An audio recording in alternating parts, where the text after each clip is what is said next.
on.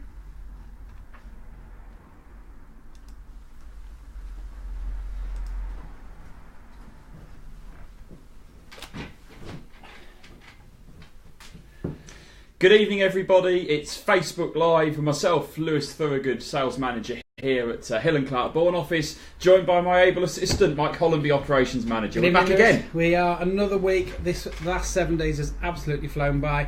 Just worth pointing out, it's the Bourne Property Show. We missed it off. Yes.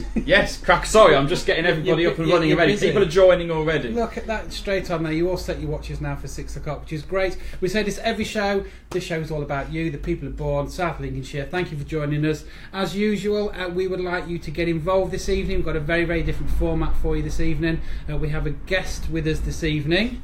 Really? Oh, we're allowed to bring other people. Yes, we've locked her in the office, so she's not getting out until she's answered all the questions. She's giggling in the corner already. Very much like the One Show, you'll be very impressed, Elaine. We'll introduce you in a moment. But again, format for this evening's show is we're going to go straight in tonight with a hot topic, which was picked up from a couple of the discussions we've had over the last few weeks, just in regard to the cost of moving, which we had last week, and also just in regard to the processes involved in that sort of transaction as well. So we have a guest with us. So Lewis, who we got joining us this evening? Yeah, we've got Elaine from SureMove Property Lawyers in Bourne, a couple of doors down from us here. She's going to be talking everything that we need to know about the legal process for buying and selling. Fantastic. So as I say, we want you to get involved tonight. Again, if you're out there at the moment, give us the big thumbs up. Let us know that you're watching. Any of the content, again, that we talk about tonight that you are in agreement with, which you think has been of use or helpful to you, again, hit the heart. And again, finally, in your little comment box along the bottom, just say us hello on there. Let us know that you're watching. Send any comments in. But more importantly tonight, when we're doing the Q&A session over with Lewis and Elaine, if you've got any questions which is related to anything conveyancing, anything in regards to the transaction of actually moving, get involved with us tonight. Pose those questions. Lewis is happy to put those forward to Elaine as well. So I say that will be the main process and the main sort of content of tonight's show. And again, if you give us a bit of a feedback on how last week's show really, what are the sort of figures got from last week and who's joining us? Yeah, very much so. Another great turnout last week, just shy of, or just over 2,000 people watching the live broadcast and the re-edited version as well. I'm trying to pad because I'm having technical failures all around me at the moment. We are ably fed and watered tonight though, Mike. We are indeed. Yes. Crown Walk Chinese takeaway down down in Angel Precincts in Bourne have fed us tonight, which is great. Yep. By popular demand, I've been told to wear a non-blue shirt tonight. The people have actually sent messages saying they're bored of me wearing a blue shirt. Have they really? So I've gone for something a bit different tonight. Very good, very and I'm regretting it as well after that meal. Still going into your suit now. Good evening to Marina, Nicola joining us straight away. So get your questions in. Anything related in terms of property matters, in terms of the legal process in buying and selling, or indeed any of the other schemes that are involved as well. We're going to discuss those in the next kind of 10-15 minutes. Fantastic. So let's get cracked on though with the show. And to start off, we've been out again in the streets of Bourne. Quite interesting now to say we're either welcomed with open arms when we walk through the front door and people are going, great, fantastic, let's get me on Facebook. Other people are scuttling into the corners making themselves not very busy because they know we're on the warpath with a camera in hand. So again, we've been out, as I say, on the streets today. And Lewis, you tell us who you met this afternoon. Yeah, I met with Kay from Tan 360 down in the Burley Centre. Yep. She's lived in the Bourne area for quite a while, her family as well, and had a shop down there for quite a while as well. So met up with her this afternoon and she gave us a rundown of why she loves working and living in Bourne. Fantastic. So first of all then, let's get straight in with this week's Why I Love Bourne.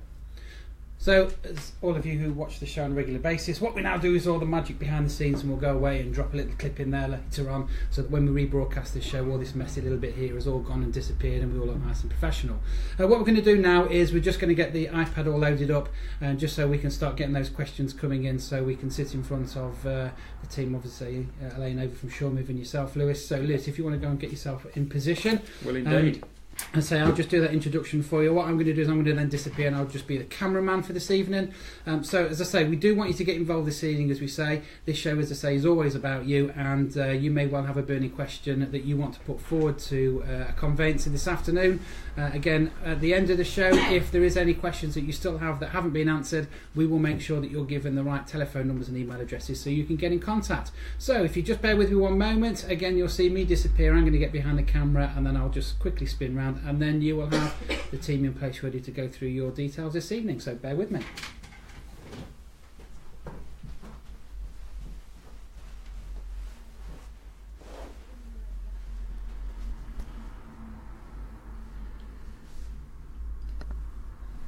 So Elaine, good evening. Thank you for joining us. The first live guest will be gentle on you. Don't worry, all is fine. You're with professionals. But the purpose of tonight, and we thank you for coming in. The purpose of tonight is to talk about the basic legal process, because I think the biggest thing that people find when it comes to the buying and selling process is probably a lack of understanding when it comes to process in terms of timescales, in terms of kind of paperwork, what their input needs to be, what their estate agent's input needs to be, and also behind the scenes, what do you do? Because as an estate agent, both Mike and I, we ring you, we look for updates, you tell us what's going on, the customer gets the updates from you, but we never really know the inside workings of what's going on. Albeit I did come into your office today, there's paperwork everywhere, so I can confirm there's a lot that goes on without any hesitation. So what we're looking to try and do tonight, if we can, is just kind of get a basic overview of a process. And I think the best thing to do is relating back to a show that we did a week or two ago. We based a house sale on a certain price and a house purchase on a certain price. So to kind of help the viewers a little bit, really, we're kind of just going to kind of base it on those scenarios. So from my perspective, we've got a first time sellers, let's say. They've just sold a 2-bedroom semi-detached house on Elsia Park for 150,000, and they've agreed the sale. They've obviously instructed their agent, agreed a sale. They've contacted you for a quote, which has been sent out by yourself or your colleague Wendy. Even tonight, Wendy, if you're watching, I'm sure you are. What are the next steps from that seller's perspective once they receive that quote from you and they go, right, it's now time to instruct SureMove? Send the instruction form back. They get the dedicated team of SureMove, either myself and Wendy, an assistant. Once that's back, we send out initial documentation, protocol forms that have to be completed, which details a lot of information about the property itself. So if there's any planning they've got, any building regulations, guarantees, it's best to have them in place to begin with instead of attempting to find them later on. Yep. Struggling to find them. Once they're sent in with their ID, we can issue contract papers to their buyer solicitors. They're sent out, then they'll raise any inquiries that they wish on that documentation, just to clarify any issues. Once you get to that stage and they're all dealt with, we can exchange contracts. Okay, so from a seller's perspective, we've sent, just to kind of probably break that down a little bit as an understanding of someone that hasn't maybe sold before. So they've sent the instruction forms back. They obviously within that will have instructions to send full identification in as well. Yes. I think both pictorial identification and proof of address, which has to be current. Any money that needs paying at that stage for the sale of the property? For the sale, it's £25. Okay, and what is that going to be for? Because from my perspective, if I was a first-time seller, I think the worrying part about it is, hang on a minute, I'm starting to write checks, hand my debit card over, whatever it be. So what will that £25 cover to begin with? Just for the disbursements that we have to obtain the up-to-date title of the property. Okay, that's fine. So I've got my initial instructions back. I've done everything you've asked. You're obviously going to begin the file. I think you mentioned prepare the draft contract then to send out to the other side, the buyer's solicitor. So at the same time of me doing that, I've also just managed to find a property that the client's found a property they want. It's in Elsia Park. It's a 3-bed detached house. They've bought it for 225,000. So from my perspective, if I was a first-time seller, I've now found what is my second home, but obviously I'm now selling and buying, and it's all over the shop. So from the perspective of the fact that I've now found something, what would I need to do? Do I need to come to you again? Yes, instruction form again for the purchase.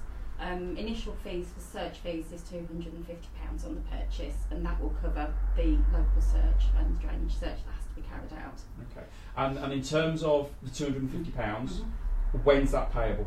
At the beginning. Okay, so you need that up front? Yes, with the instruction form, so ideally. Without that money, you will not apply for searches. No. And again, this is one of the big things that a lot of people don't realise is the fact that if that isn't paid, the searches won't happen. To some people, if they don't realise that, and I know you do chase them, but if they don't realise that, that will prolong the transaction because nothing's going to happen. Yes, no. And I know it's obviously a big minefield, searches, and it's a very complicated world, but you talk about obviously the searches and you have to go and apply for them, which I'm guessing is done obviously remotely through an outsourced company or a provider. Before you can then go to the next stage, how long do they take to come back? What's the average timescale? It's dependent on the local authorities. All the local searches go to the local authority, and it's dependent on them. So you could be looking 2-3 weeks. Okay. And that's kind of the average as we are in South Kesteven as it stands at the moment. Okay, that's fine. So from my perspective, I've kind of paid my money. You've gone away and done your work behind the scenes. You've sent your draft contract out to the buyer's solicitor of the property that's been sold. The searches have been applied for on the purchase of the next property. What documentation will I get for you then at that stage from either side, my sale or my purchase? Will I get anything from you that the the client needs to deal with short term? Any inquiries on the sale, ideally it's outstanding paperwork. So as long as you've got everything in place when you think about selling and you send it with contract papers, shouldn't be a problem. Purchase wise is you get a full report on the contract documentation that has been supplied on the purchase, and that's a full breakdown of what's involved, covenants, restrictive covenants that are on the title. Okay. So you'll send out to me those inquiries, and especially as a first time seller, it can be quite a daunting process because we can simply go as we wish, we're okay, you're a conveyancer, I'm an estate agent, there's a lot of experience between us, but it can be really daunting because there's a lot of legal jargon in those questions sometimes as well, and a lot of things are uncertain. So the client's trying to fill these out, they're trying to answer them to the best of their ability, they're really struggling. Would you advise they speak to the agent they're selling through? Would you advise that they try and arrange to come and have a chat with you or speak to you over the phone just to try and get them simplified to answer them? Or is it the case of actually if they genuinely don't know, just put don't know and send it back in? What's easier? Either ring the agents, ring us, we're always approachable, always contactable. Somebody can always help. If they don't know, they don't know. All I can say is be honest. No, that's fair enough. And if they don't know, I'm guessing that's the case of you need to go and do a bit more digging through whichever source it be, local authorities or the developer or I'm guessing the previous transaction, whatever the history lies. Can that sometimes make things a bit longer? Can that take a bit of extra time? It can do to a certain extent, but I think as long as you're armed with all the information at the beginning of the process, then it should help. Okay.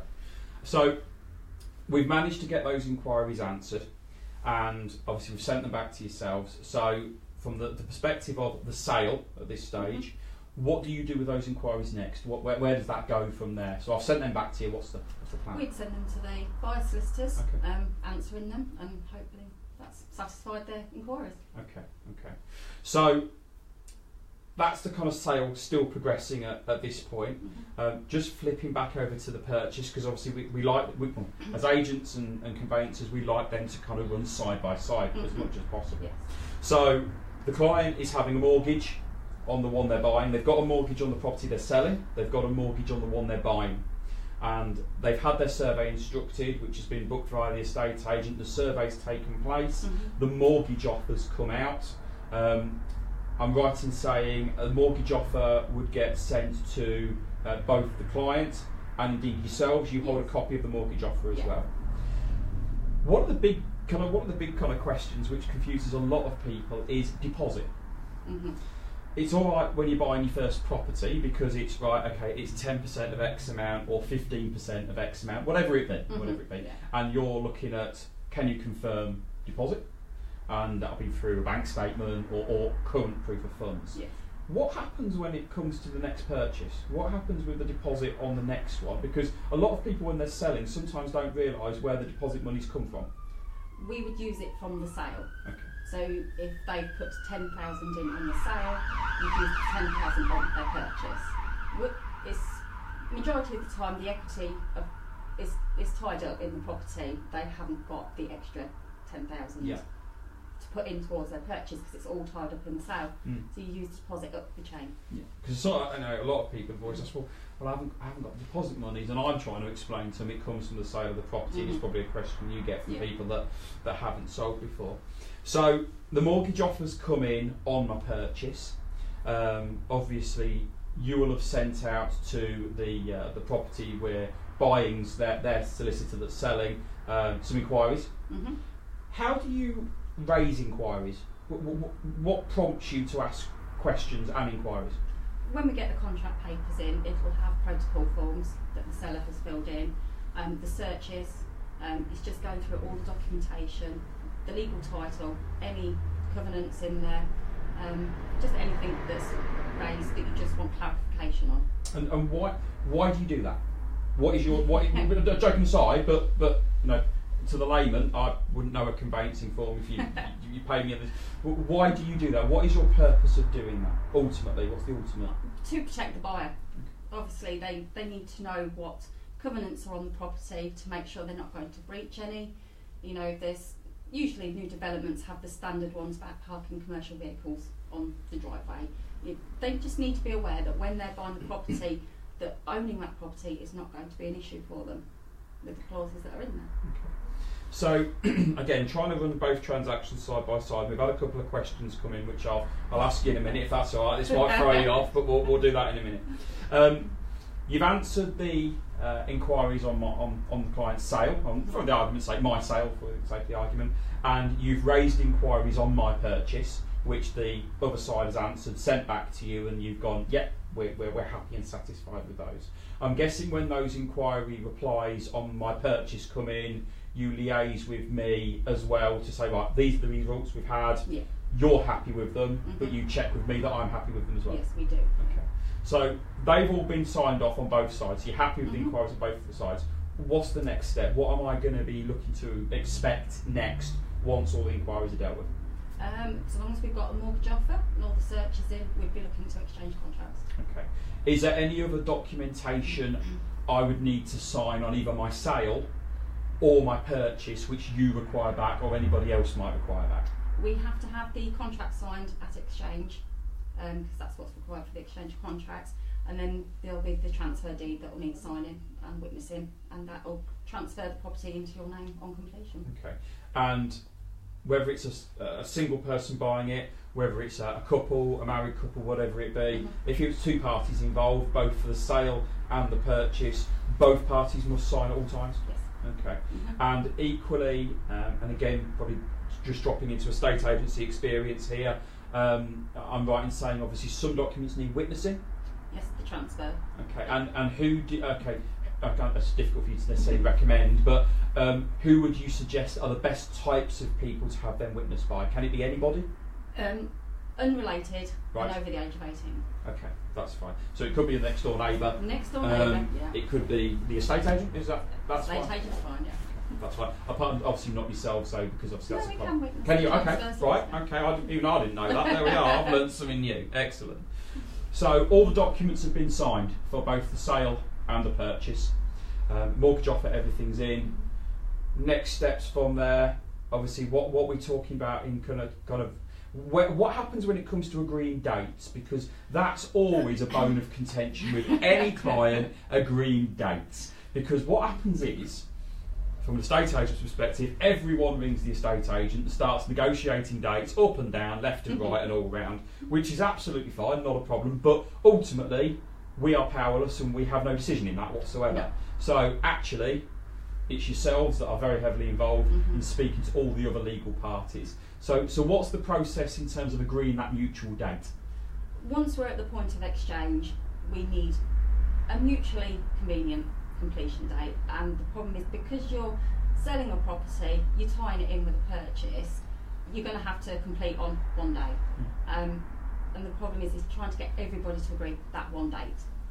But once everybody has agreed it, then we will exchange contracts to make it legally binding to complete on that date. Okay. And in terms of obviously exchanging contracts, as a seller and a buyer, is there anything I need to be involved in for you to exchange? I just need authority to exchange, verbal authority, and we do everything else.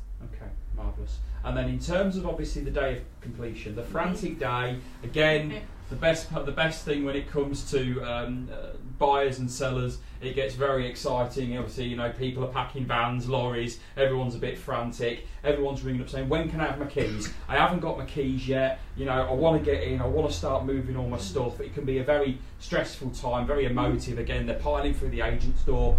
What's the kind of process when it comes to when, as we call them, keys get released, that they can come in and collect their keys to the next home? Because I think people presume that we open the doors at 9 AM and at 9:05 keys are ready to collect, and actually I think we're sat there holding on to them just for the sake of it. There's no set time for completion. It is due to receiving monies on the sale.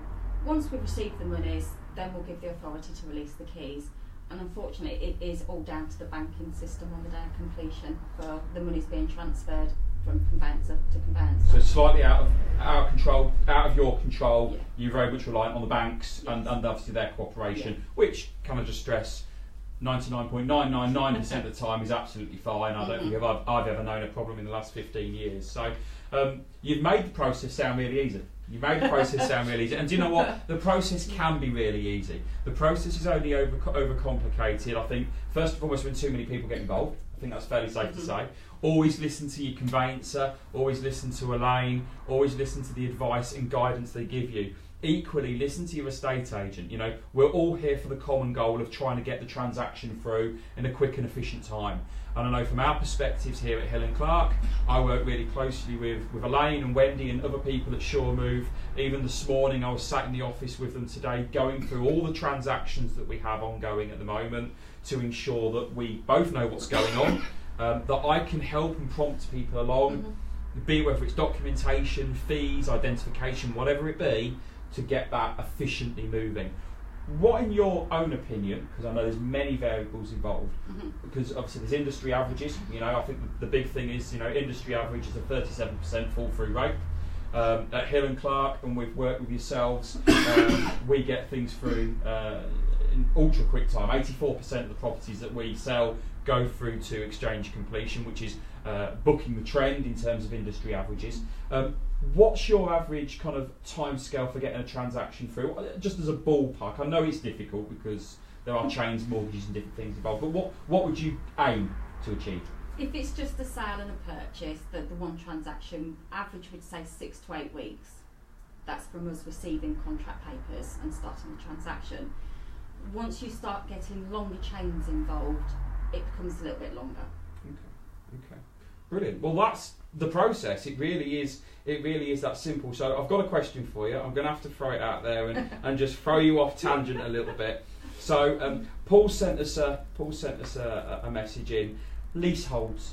Yes. The minefield that are leaseholds, and we know about leaseholds, and they can be quite a complicated matter. The question about leaseholds is, does it take any longer? Is it any more complicated? Is it any more expensive when it comes to the legal transaction? Time-wise, yes. There are extra parties involved because when it's a seller selling a leasehold, you're dealing with seller solicitors and then along with a landlord with solicitors, possibly even management companies, which can delay things.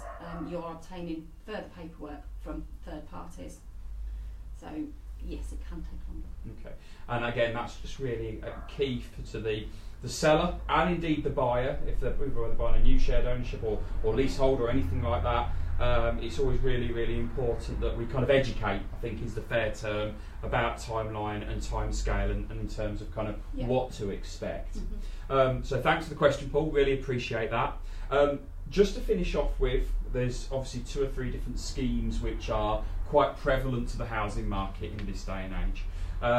There are obviously the Help to Buy schemes, there are the Help to Buy ISAs, which obviously I've got one working on at the moment, which is even new to me, even the amount of time I've been doing the job. And of course, especially in Bourne, shared ownership's really prevalent at the moment.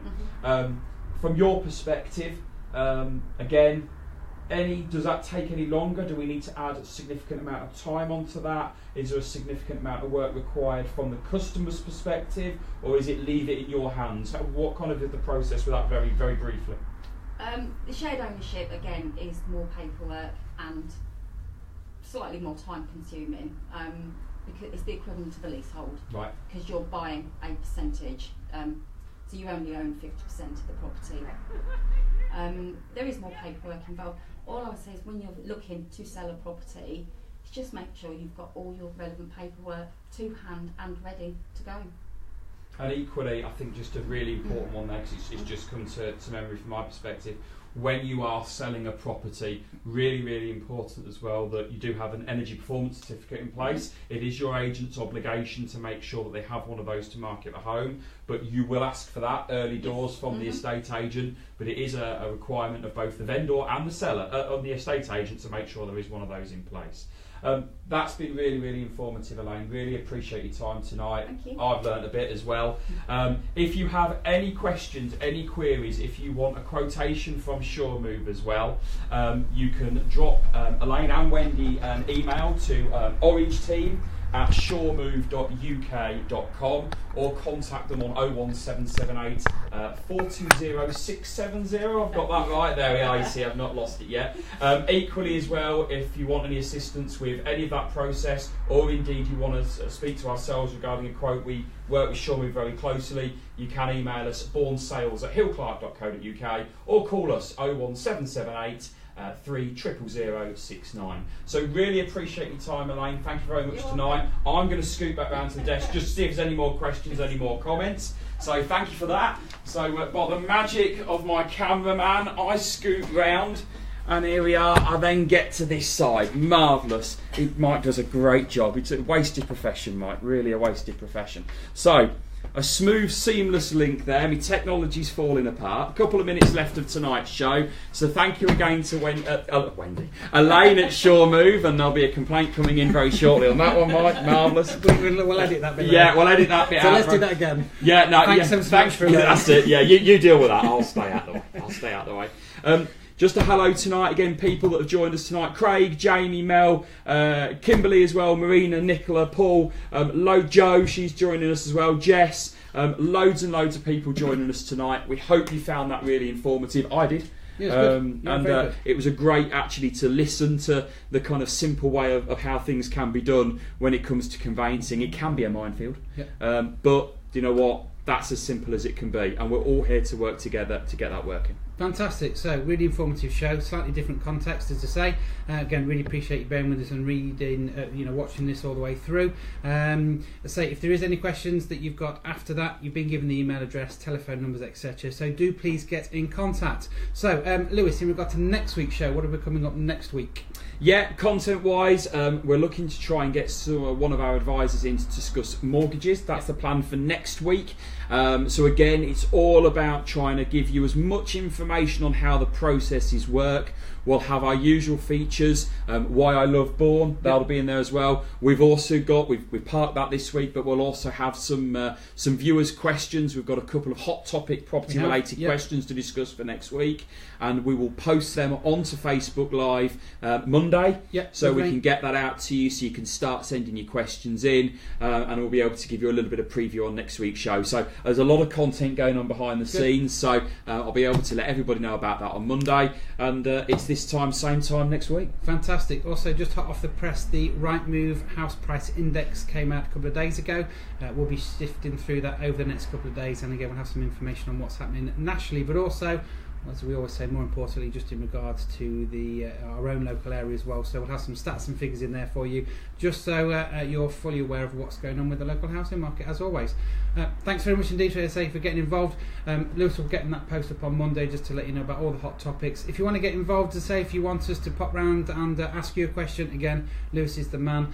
Do pop in, pop your head round the door, have a coffee with us and get involved. But thanks very much indeed again. We'll look forward to seeing you again next week. 29 minutes past 6, job done, Mike. I haven't got my paper to shuffle. I know, and neither have I. I've got a notepad. Thanks for joining this evening. We'll see you this time next week. Thanks Take care. Bye bye.